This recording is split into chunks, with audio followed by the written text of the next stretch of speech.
Sri Sai Satcharitra, Chapter 15. Naradiya Kirtan Paddhati. Mr. Cholkar's Sugarless Tea. Two Lizards. The readers may remember that mention was made in the 6th chapter regarding the Ram Navami festival in Shirdi, how the festival originated, and how in the early years there was great difficulty in getting a good Haridas for doing kirtan on those occasions, and how Baba permanently entrusted this function, kirtan, to Das Ganu, and how he has been doing it successfully ever since. Now, in this chapter, we shall describe the manner in which Das Ganu has been doing the kirtan. Generally, our Haridas, while doing the kirtan, will wear a gala and a full dress. They put on a headdress, a long flowing coat with a shirt inside, a short dhotar on the shoulders, and the usual long dhotar from the waist below. After dressing himself in this fashion for some kirtan in the Shirdi village, Das Ganu once went to Baba for prostrating before him. Baba asked him, "Well, bridegroom, where are you going dressed so handsomely?" "For doing a kirtan," came the reply. Then Baba said, "Why do you want all this paraphernalia, coat, uparni, and feta? Do away with all that before me. Why wear them on the body?" Das Ganu immediately took them off and placed them at Baba's feet. Thenceforth, Das Ganu never wore these things while doing the kirtan. He was always bare from the waist upwards. A pair of chiplis was in his hand and a garland round his neck. This is not in consonance with the practice generally followed by all the Haridas, but this is the best and purest method. The sage Narada wore nothing on his torso and head. He carried a veena in his hands and wandered from place to place, singing the glory of the Lord. Mr. Cholkar's Sugarless Tea.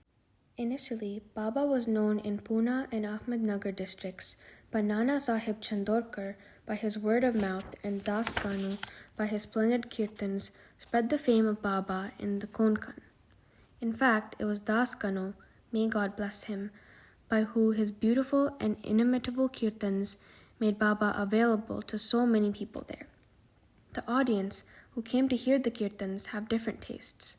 Some like the erudition or learning of the Haridas, some of his gestures, some of his singing, some of his wit and humor, some of his preliminary dissertation on Vedanta, and some his main theme, and so on. But among them are very few who by hearing the kirtan get faith and devotion or love for God or saints. The effect of hearing Das Ganu's kirtan on the minds of the audience was, however, electric, as it were. We give an instance here. Das Ganu was once doing his kirtan and singing the glory of Sai Baba in the Kopineshwar temple in Thana. One Mr. Cholkar, a poor man serving as a temporary employee in the civil courts of Thana, was amongst the audience. He heard Das Ganu's kirtan most attentively and was much moved. He there and then mentally bowed and vowed to Baba, saying, "Baba, I am a poor man, unable to support my family. If by your grace I pass the departmental examination and get a permanent post, I shall go to Shirdi, fall at your feet, and distribute sugar candy in your name." As luck would have it, Mr. Cholkar did pass the examination and did get the permanent post. And now it remained for him to fulfill his vow, the sooner the better. Mr. Cholkar was a poor man with a large family to support, and he could not afford to pay for the expenses of a Shirdi trip.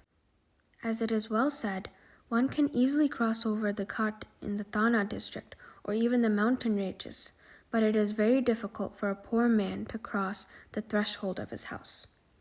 As Mr. Cholkar was anxious to fulfill his vow as early as possible, he resolved to cut down his expenses and save money. He determined not to use sugar in his diet and began to take his tea without it.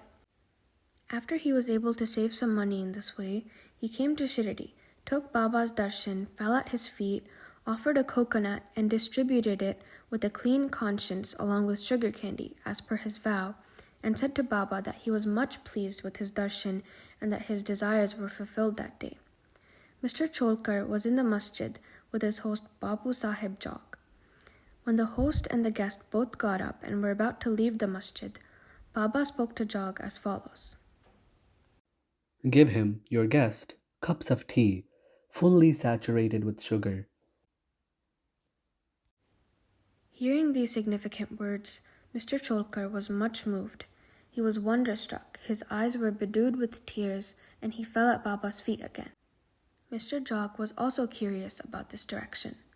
Baba wanted by his words to create faith and devotion in Cholkar's mind. He hinted, as it were, that he got the sugar candy as per his vow, and that he knew fully well his secret determination not to use sugar in his diet. Baba meant to say, If you spread your palms with devotion before me, I am immediately with you day and night. Though my body is in Shirdi, I know what you do beyond the 7 seas. Go wherever you want, and I am with you. My abode is in your heart, and I am with you. Always worship me, who is seated in your heart as well as in the hearts of all beings. Blessed and fortunate indeed is he who knows me thus. What a beautiful and important lesson Baba had thus imparted to Mr. Cholkar. 2 lizards. Now we close this chapter with the story of 2 lizards. Once Baba was sitting in the masjid. A devotee sat in front of him when a lizard tick-ticked. Out of curiosity, the devotee asked Baba whether this tick-ticking of the lizard signified anything good or was it a bad omen. Baba said that the lizard was overjoyed as her sister from Aurangabad was coming to see her. The devotee sat silent, not making out the meaning of Baba's words. Immediately, a gentleman from Aurangabad came on a horseback to see Baba.